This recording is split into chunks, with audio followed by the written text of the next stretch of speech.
بسم الله الرحمن الرحيم. السلام عليكم ورحمة الله وبركاته. This is the episode 11. The last 10 video, or the last 10 episode, we have finished the part 1 of the book, which I tried to build up the foundation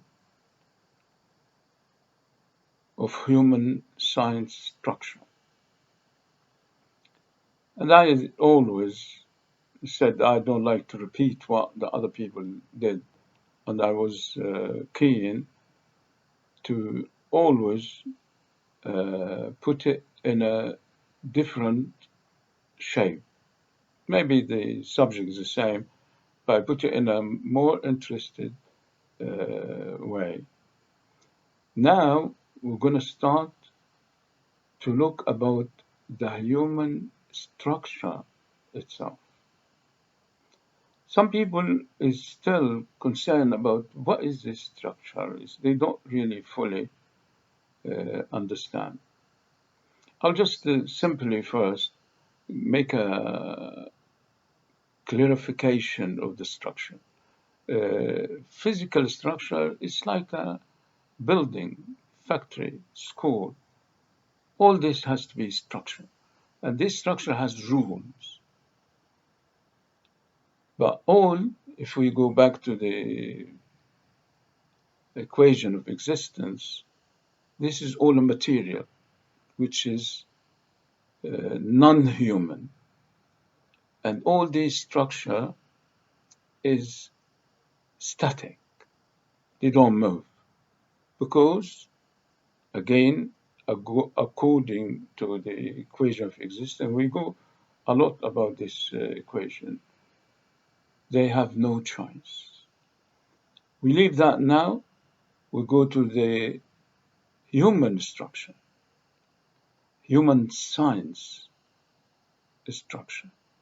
As the physical structure of the building, it has too many floors, maybe 3 floors, 4 floors. Each floor has 2, 3 flats. Each flat had a kitchen, bedroom, toilet, all that. That is the rules and the condition for that structure.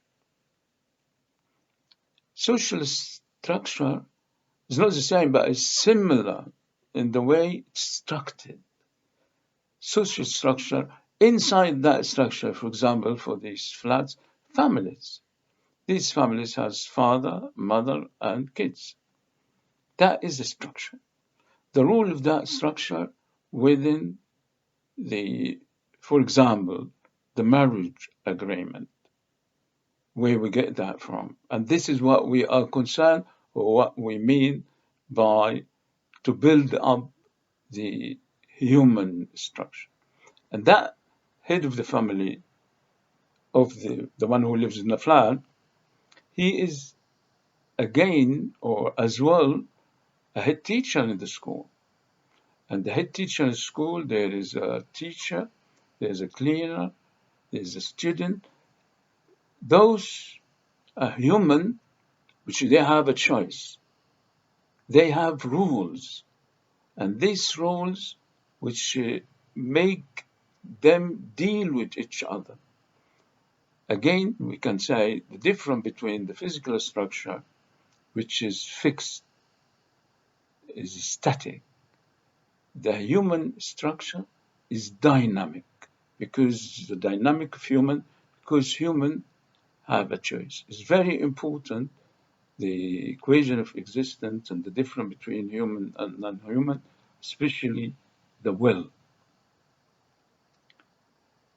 Clear that, we're going to build up now the human structure. The first structure is, as we are here concerned, is the economic structure. Now we're going to build the rules for the economic structure from the Islamic point of view. Although the non-Islamic had its own structure, but the difference, as we said, this is divine coming from Allah, from the Quran and Sunnah, and the other structure, which is non-Islamic, is made by human. Okay, the first thing in Islamic structure, which I introducing something new, because as I said, I don't like to repeat what the people said, then there was no meaning for it.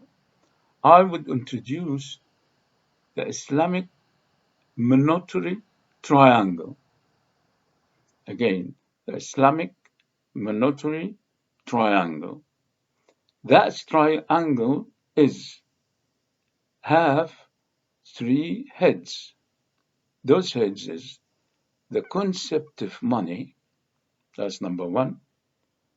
Secondly, the prohibition of usury.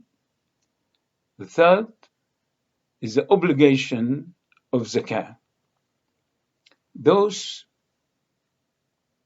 built a triangle, and this was with this triangle has three subjects.